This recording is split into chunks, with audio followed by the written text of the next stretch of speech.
भारत 7+ % जो है, यानी 7% से ज्यादा भारत इस वक्त ग्रो कर रहा है, पाकिस्तान 2.3%। रिजर्व जो है वो भारत के 688 अरब डॉलर्स के हैं। 688 अरब डॉलर के रिजर्व्स है जो भारत के पास पड़े, जिन्हें वो इस्तेमाल कर सकता है। की मीटिंग हुई, वहां पर अजरबैजान को बोल दिया कि भैया ये टेबल पे क्या कर रहा है जिहादी, उसको टेबल से बाहर निकालकर बाहर पानी पिलाने के लिए हमने बिठा दिया। आपने मारना हो हाथी को, उसके बच्चे को पकड़ लो, हाथी अपने कंट्रोल में आ जाएगा। वही हाल किया है तुर्की। भारत की पोजीशन अपने मुल्क के इंटरेस्ट में है कि हमारा इंटरेस्ट क्या है, वो अपने इंटरेस्ट को हर हद तक जाके सेफगार्ड करने की कोशिश कर रहे हैं।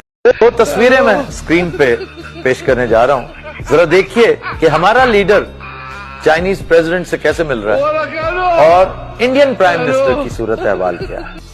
उसकी तरफ देख रहा है पाकिस्तानी प्राइम मिनिस्टर, और हम जैसे शर्म से पानी पानी होते चले जा रहे हैं। लेकिन पटवार खाने में सुकून है, रावी चैन ही चैन लिखता है।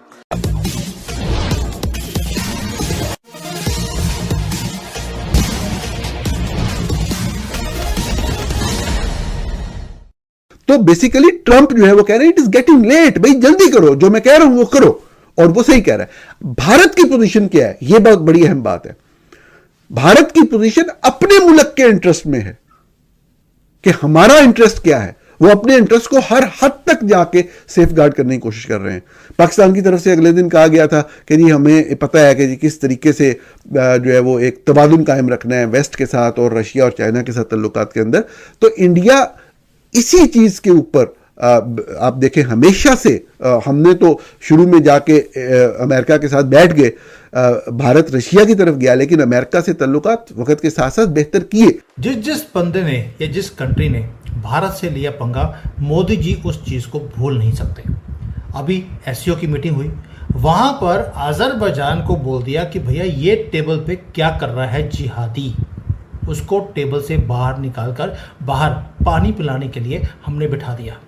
मिलने भी नहीं दिया किसी को। ये है पावर मोदी जी की। लेकिन आपने सोचा होगा कि यार अजरबैजान क्यों, वहां पर तो तुर्की भी बैठा था। कई लोगों ने बोला कि सर तुर्की बैठा है तो अजरबैजान को आपने टारगेट क्यों किया। यही तो जियो पॉलिटिक्स है। आपने मारना हो हाथी को, उसके बच्चे को पकड़ लो, हाथी अपने कंट्रोल में आ जाएगा। वही हाल किया है तुर्की का। अब तुर्की को कंट्रोल करने के लिए आपने अजरबैजान पकड़ लिया, प्लस 2-3 हरकतें और हुई हैं। ये सारे के सारे मुद्दों के ऊपर आप डिटेल में बात करते हैं, क्योंकि ये मुद्दा भारत में डी रेडिकलाइजेशन के लिए बहुत काम आएगा। मैंने डी रेडिकलाइजेशन के ऊपर ऑलरेडी एक वीडियो बनाया कि एससीओ में किस तरह से हम डी रेडिकलाइजेशन की और टेरर फंडिंग के ऊपर, रोक के ऊपर हम बात कर चुके हैं। सबसे जो पहला पैरामीटर होता है वो होता है जीडीपी का, कि वो मुल्क पूरे साल के अंदर क्या पैदा करता है और कितना पैदा करता है और उसकी मालियत क्या है। भारत का जीडीपी 3,890 अरब डॉलर, 3,890 अरब डॉलर, और उससे 10 गुना से भी कम पाकिस्तान का जीडीपी 374 अरब डॉलर। यह है जनाब 10 गुना से ज्यादा का फर्क। फिर आ जाए जी पर कैपिटल इनकम। अब आप ये कहेंगे भारत बड़ा मुल्क है, उसका जीडीपी ज्यादा है, पाकिस्तान छोटा मुल्क है, जीडीपी कम है। जी ऐसा नहीं होता। पाकिस्तान से बहुत सारे छोटे छोटे मुल्क हैं, उनका जीडीपी पाकिस्तान से बहुत ज्यादा है, बहुत ज्यादा है। अब आप आ जाए पर कैपिटल इनकम, इसका मतलब ये होता है कि अगर उनकी आबादी ज्यादा है इसलिए उनका जीडीपी ज्यादा है, तो ऐसा करते हैं उनके जीडीपी को उनकी आबादी के ऊपर तकसीम कर देते हैं और हमारे जीडीपी को हमारी आबादी के ऊपर तकसीम कर देते हैं, तो जवाब आपके सामने आ जाएगा। इसको कहते हैं पर कैपिटल इनकम, कि एक आदमी एवरेज कितना पैसा बनाता है इस मुल्क में रहते हुए। तो नाज़रीन, पर कैपिटल इनकम जो है वो 2880 डॉलर पर कैपिटल इनकम है इंडिया में, 2880 डॉलर। पाकिस्तान में ये है 1588 डॉलर।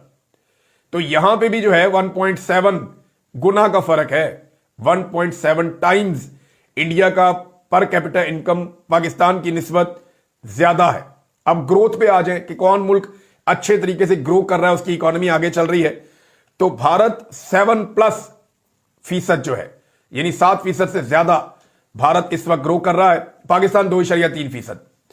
रिजर्व जो है वो भारत के 688 अरब डॉलर्स के हैं। 688 अरब डॉलर के रिजर्व्स है जो भारत के पास पड़े, जिन्हें वो इस्तेमाल कर सकता है। तुर्की और अजरबैजान ने मिलकर के पाकिस्तान का साथ दिया और इसीलिए पाकिस्तान जानता था पहलगाम अटैक करेगा, भारत रिटेलिएट करेगा और उस समय उनको इस बार डिसाइड कर लिया था उन्होंने कि उनको जवाब देना है भारत। तो ड्रोन्स वहां से आए, ट्रेनिंग वहां से मिली, जो कुछ भी इन्होंने करना था वो उस समय किया। जब भारत ने इस बात को इंटरनेशनल फोरम पे उठाया तो इसने अजरबैजान ने इसको बदले की कार्यवाही बताया और बदले की कार्यवाही बता करके पाकिस्तान के साथ ये भाई साहब खड़े हो गए।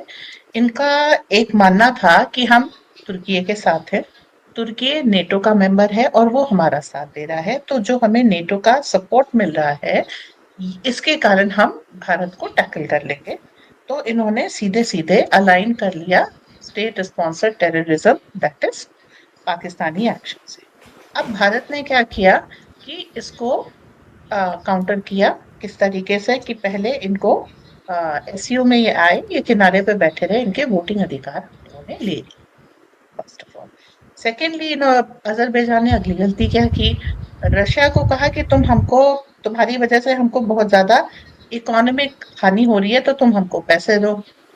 एक तरफ मोदी जी से पंगा लिया, दूसरी तरफ इन्होंने पुतिन से पंगा ले लिया और ये सोच रहे थे कि फिर ये चाइना के वरद हस्त के नीचे एससीओ समिट में आएंगे और वोटिंग अधिकार पा लेंगे।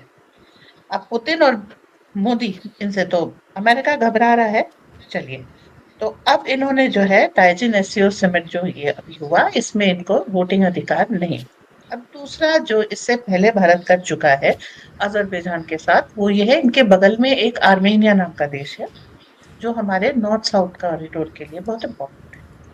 अब जब तुर्की और अजरबैजान मिलके आर्मेनिया को सप्रेस कर रहे थे, वो चाहते थे कि ये जो नॉर्थ साउथ कॉरिडोर जा रहा है इससे हमको इकोनॉमिक फायदा तो एटलीस्ट हो जाए अगर कुछ और नहीं मिल रहा। और ये इनकी एज ओल्ड तरीका है, पहले भी जितने भी व्यापारिक मार्ग होते थे उनसे ये लोग हफ्ता वसूली करके लाते थे, कारण कोई काम तो करना नहीं है तो अब उसका प्रोटेक्शन करना है। तो ब्रह्मोस, मेनाका ये सब आर्मेनिया को देने की बात हुई। अभी उनके बेस्ट ऑफ द रिलेशनशिप में जो ताल्लुकात हैं वो कम्युनिटीज के दरमियान होते हैं। अमेरिका के किसी भी शहर में जो आपको एक बड़ी एक कम्युनिटी, अगर आप इमिग्रेंट्स की बात करें तो आपको इंडिया के लोग नजर आएंगे। सिर्फ ये नहीं कि कम्युनिटी के अंदर रहने वाले, आपको उनके बड़े इदारों में, उनके टेक के इदारों में, मेडिकल साइंसेज के अंदर आपको उनके बेशुमार लोग नजर आएंगे। ये बात बिल्कुल दुरुस्त है, लेकिन ये कह देना कि जी अमेरिका और भारत के दरमियान तल्लुकात इधर हो गए और उधर हो गए, डोनाल्ड ट्रंप दिन रात उनकी ये ख्वाहिश है कि जो टॉप ट्रेड पार्टनर्स हैं उनके साथ मामलात को उस लेवल पे लाया जाए, उस तरह पे लाया जाए कि जिसमें अमेरिका का फायदा हो और मामलात आगे चलें। ये असल सूरत हाल है हमारे यहाँ जी। अल्लाह ताला खराब भी कर दिए और सारा कुछ कर दिया है। इतने बड़े लेवल पे ट्रेड जब चली जाती है तो वो फिर इस तरह के मामलात के ऊपर ख़त्म होने की तरफ कभी भी नहीं जा सकती। ये ग्राउंड रियलिटीज नहीं है। हम जो लोग ट्रेड करते ही नहीं है या हमारा वॉल्यूम ट्रेड का किसी भी मुल्क के साथ जिस लेवल पे है हम जानते हैं, और हम इस तरह की बातों के अंदर पता नहीं किस तरह तजज़िये और तबसरे कर सकते हैं जो रेगुलर कंट्रीज के आपस के मामलात हैं। कि आप इस एम्यूनेशन को लेकर के सशक्त हो जाइए तो आप इधर तुर्की का भी मुकाबला कर सकते हैं, उधर अजरबैजान का भी मुकाबला कर सकते हैं। तो छोटी छोटी स्कफल्स जैसे भारत और पाकिस्तान में होती रहती ना, इधर से बॉर्डर पे सीज फायर वायलेशन हो गया, वैसे सीज फायर वायलेशन आर्मेनिया और अजरबैजान के साथ होती रहती है। अब ऐसे में, और जनरली अजरबैजान करता है, तो ऐसे में जब इनको अच्छे वेपन मिल जाएंगे तो अजरबैजान इस चीज से पीछे हटेगा और जो इंटेंशन है कि वो आर्मेनिया को परेशान करना छोड़ देगा। अब अगले स्टेप पे आते हैं, तुर्की और अजरबैजान यहाँ से अलग होना शुरू हो जाएंगे क्योंकि तुर्की पार्ट है एससीओ समिट का, वोटिंग राइट है, सब कुछ है, उसके हित सुरक्षित है। लेकिन अजरबैजान को हम किनारे कर दिया। अब अजरबैजान तुर्की से हेल्प मांगेगा कि भाई हमको भी वोटिंग चाहिए। तुर्की भी कोशिश करेगा कि ये वोटिंग राइट मिल जाए ताकि हमारा पल्ला +1 का हो जाए, और भारत ये कोशिश करेगा कि जितने ऐसे देश हैं उनके वोटिंग राइट खत्म हो जाए, वो साइड लाइन हो जाए और उनको निकाला जा सके। इससे पहले ब्रिक्स में आने की कोशिश की थी तुर्की ने, हमने उसकी ज्वाइनिंग ब्लॉक कर दी थी, तो हमने ये थोड़ा सा लेसन तुर्की को सिखाया। लेकिन जब हम मेडिटेरेनियन सी में आते हैं और हम आईमैक की सोचते हैं तो तुर्की इम्पोर्टेंट हो जाता है। क्यों? आईमैक को वो रास्ता भी दे सकता है और बहुत अच्छी तरीके से ब्लॉक भी कर सकता है। उसकी पोजीशन ऐसी एडवांटेजियस पोजीशन है मेडिटेरेनियन में। इसलिए हमने जो कुछ भी किया वो तुर्की के विरोध में ज्यादा नहीं, तुर्की का एडवांटेज हम आईमैक में लेना चाहते हैं। इधर तुर्की पीओके का इशू उठा रहा था तो हमने साइप्रस का इशू उठाना शुरू कर दिया। जैसे हमारे लिए पीओके है वैसे तुर्की साइप्रस के लिए है। तुर्की साइप्रस को अपना हिस्सा मानता है, हमने साइप्रस की इंडिपेंडेंस की बात करनी शुरू कर दी।